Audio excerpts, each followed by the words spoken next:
Okay, Um, I'll take a look at it. yeah, my recommendation. If you want, okay, if you want to go pro in Apex Legends as an MK player, my recommendation is you do the following: one, every day before you get on. I don't know how much time you have. You're in collegiate, so it's applied you're in school, right? Yeah. Yeah. How much free time do you have usually? It depends on the day. Yeah, that's fair. Uh, can you play for like 5 hours a day?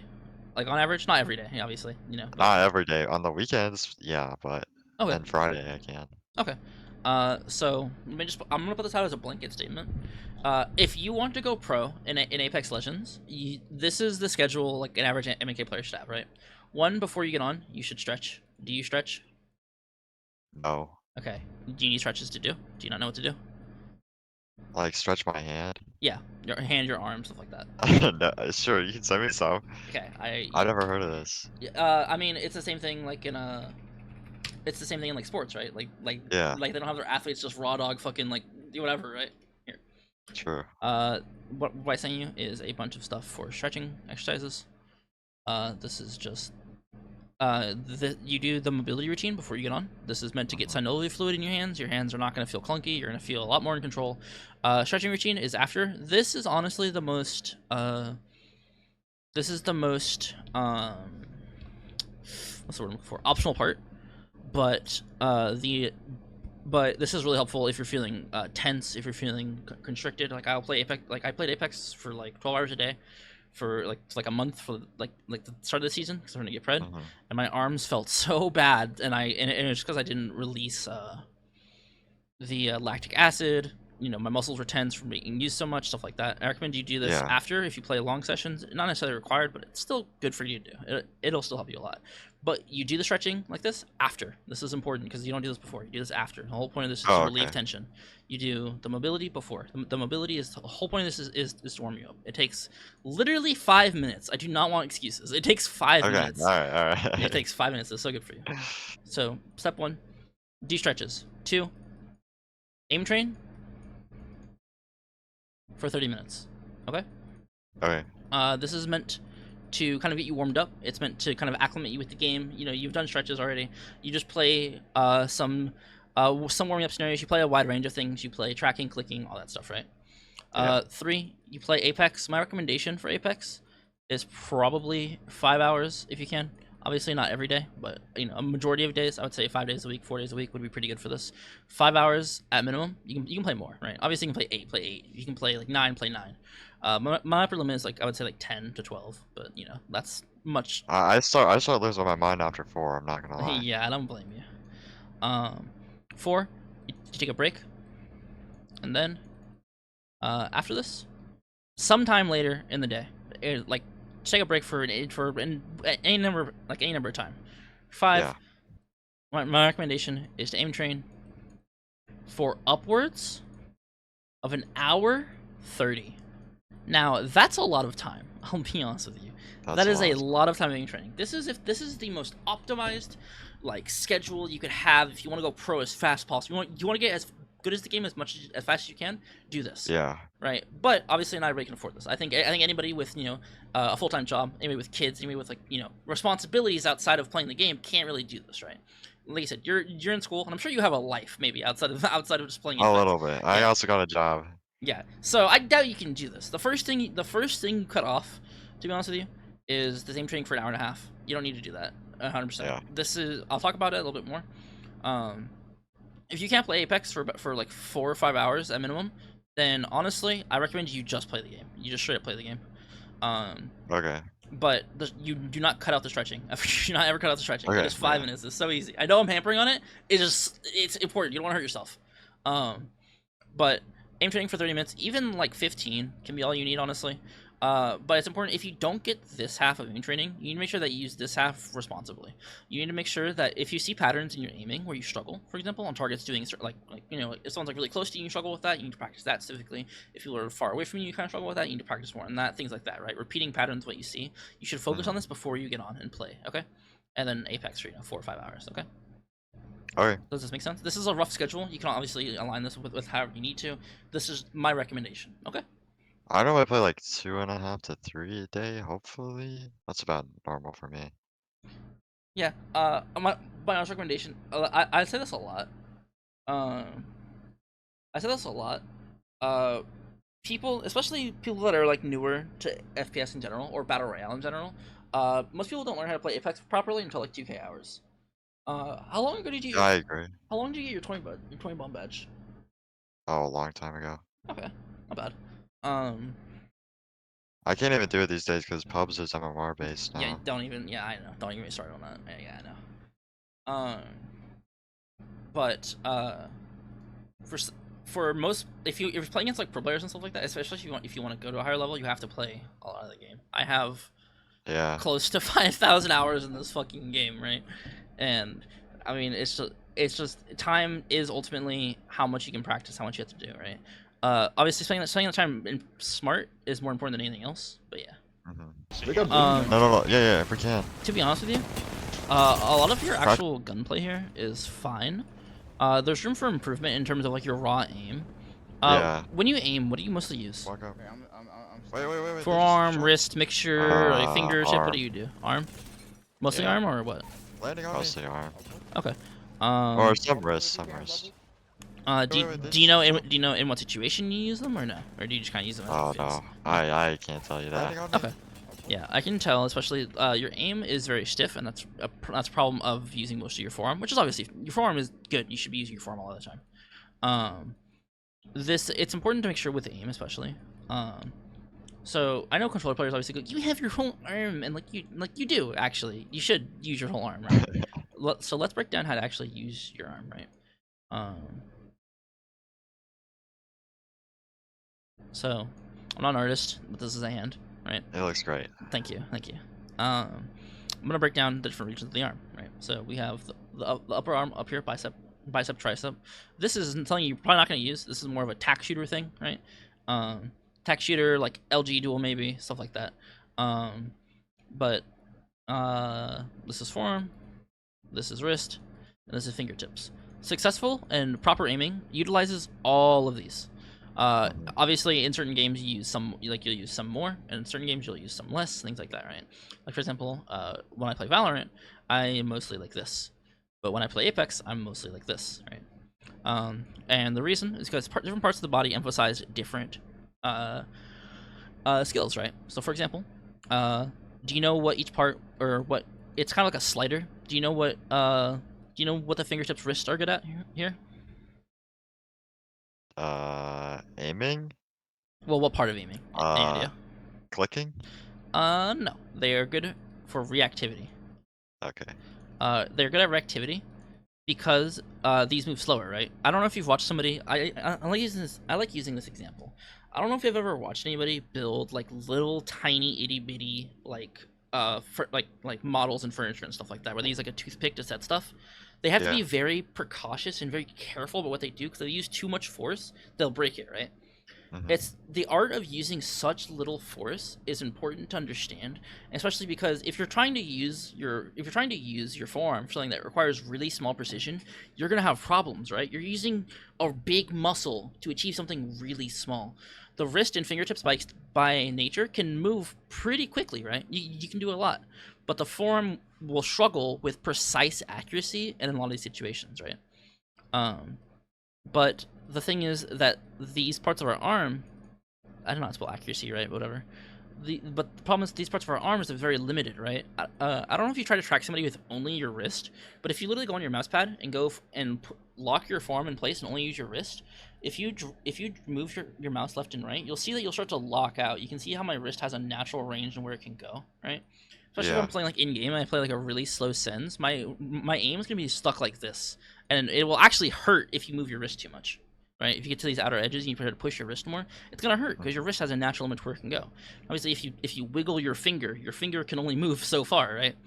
So the Yeah. further up we go, we get better range of motion. Okay, range of motion, and this is important to understand, right? So we don't want to look to use just one part of our arm when we're aiming, right? If we only use our forearm, we only have decent range of we only have a good range of motion with modest reactivity, right? So when we're aiming, no wait, I need to range of motion. Yeah, so when we're aiming, it's important, especially aim training. Aim training will help you practice a lot. When we're aiming, it's important to make sure that we use our forearm specifically in apex. If someone, let me use this example. So, I'm gonna draw a top-down view of an opponent, right, or even you. Okay. So this is you. This is your view cone. Okay, this is what you can see. This is your field of view, right? If someone's really close to you, they move really fast, right? They're big. They're zooming around you in a circle, right? If you Yeah. ever had anybody circle you, realize how much your mouse pad you actually use, right? Yeah. But if someone is really far away, they're small, which sounds obvious, but it's important to think about. They don't move very much on your screen, right? If someone's on the opposite side of the Kings Canyon River, they're never gonna leave your screen. The only way they will is if they, like go behind cover, right? They're never gonna Yeah. move fast enough to get out of there, right? So here you have to exercise really fine precision, right? You're not using your forearm here to shoot this guy all the way over here, right? You shouldn't be, because if you have to make really fine, delicate movements, your forearm is not the muscle for it. But with this guy in your face, this guy is moving really fast, but he's really big is the thing, right? He's really big. It doesn't really matter where you hit, even his head's like a watermelon. You could shoot that pretty easily, right? You could pretty easily shoot that. So you don't Yeah. really need accuracy. So you don't really need to use this part of your arm. You need to more so use, your forearm, your bicep up here, right? Does that make sense? Yeah, it does. So when you're aiming at people specifically, it's important to make sure that you kind of build a hybrid between what you need to do, right? So, as people get closer to you, you'll use more forearm. As people get further away, you use more. I guess these both start with finger, forearm. There we go. Finger, forearm, and then the wrist kind of is used for a lot of it, right? It's important that we use. So for example, if someone is just moving, I mean to do that. For example, if someone is just moving, I guess I should just redraw this again. If someone is just moving in a straight line, like this, right? We want to use our forearm to start the general motion. We want to use our forearm to draw like this, right? But because their speed can change, right? Because this person we don't know if this person's going to walk in a straight line, right? Obviously, we might be able to infer something, but at the end of the day, we don't really know. The opponent might change direction. They might start walking at us. There's like a million things they could do, right? But Yeah. we want to make sure that we're also using our wrist to match and equal the speed of what the opponent is doing. Okay, we use our forearm to set the general speed, but we use our wrist and our fingers to kind of help set it in stone. Right? Make sense? Yeah. Do you have any tips for like I feel like a lot of what I do is just like on autopilot, if that makes sense. Mm-hmm. Do you have any tips for like identifying how do I put this, like identifying what I need to change? Feel. Okay. I want you to, especially like if you are this is legitimately what an aim trainer is for. It's like a lab. It's literally like a lab where you can practice and exercise certain things, right? Mm-hmm. Aim is a lot of feel, and you have to understand kind of how it feels to do certain things. Because if you're under tracking, you have to kind of know why or how you're under tracking, right? You're using something wrong or not matching it properly. Aim trainers are a really good way to just isolate the feel of aim and how it actually is to do certain things, because sensitivity can multiply it a lot. But for example, for me, if I swap sends between anywhere within like a reasonable range, I can almost instantly know what that sends is after or how to play on that send after like a minute or two, right? After I get my first fight, I'm like, okay, yeah, I know what to do now. I know how to use the sensitivity now, and that's because I'm just used to the feel. When you're aim training specifically, because we need to use our whole arm, right? You can use different sensitivities to accentuate these different parts, right? So for example, the most common aim training scenario is like ground plaza, where a bot goes like this and you have to try and track it, right? It does like crazy Yeah. movement, right? That's pretty common.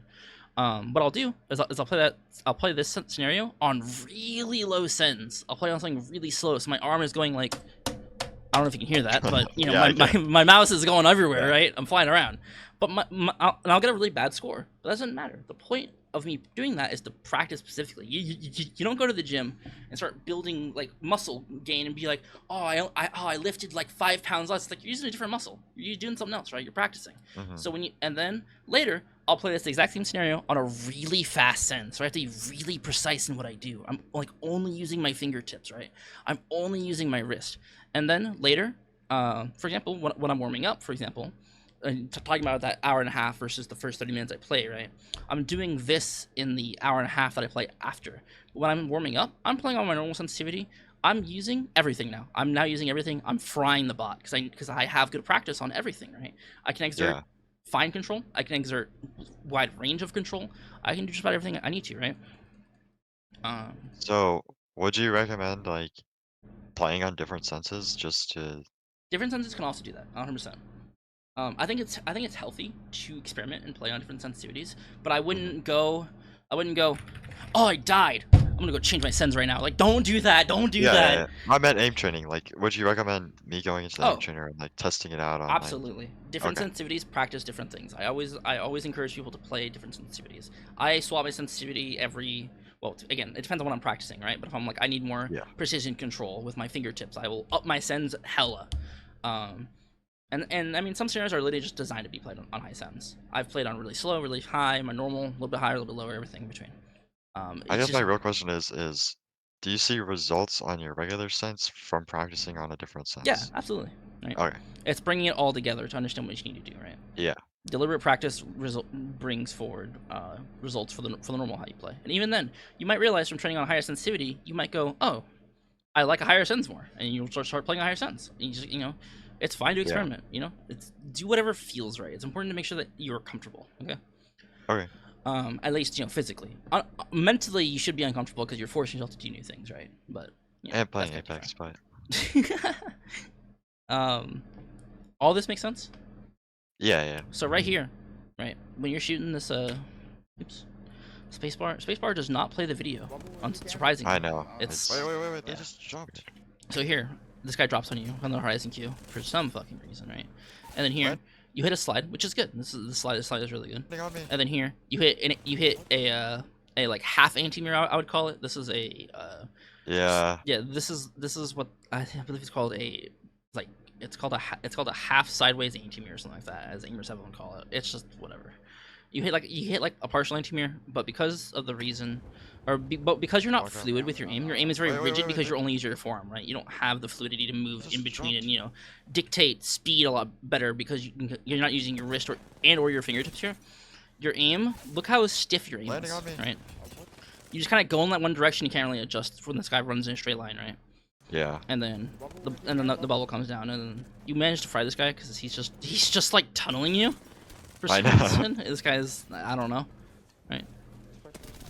Um, On me. and then this other guy just sends you. I guess I don't really know I don't really know what's going on. I don't know what they're doing. I don't know either, right? I'll just But stay here to zone anyhow. yeah, but this all this aim stuff makes sense. Yeah.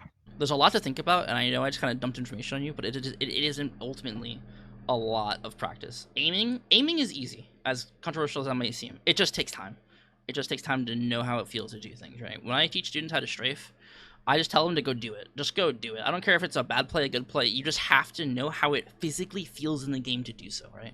That's what I've been doing. I've been like I watched that strafing video. I haven't gotten through all of it, but I got through like the mirroring and the anti-mirroring part. Mm-hmm. And I've just been going into the range and like Yeah, I trying can to mirror and anti-mirror the dummies. I can tell because this strafe is this strafe is conceptually good. Your aim just doesn't match it. Yeah. Right. Anti-mirroring requires you can see I tried to pause it there. Smile. You can anti-mirroring is inherently good in a lot of other games because it requires built-up skill.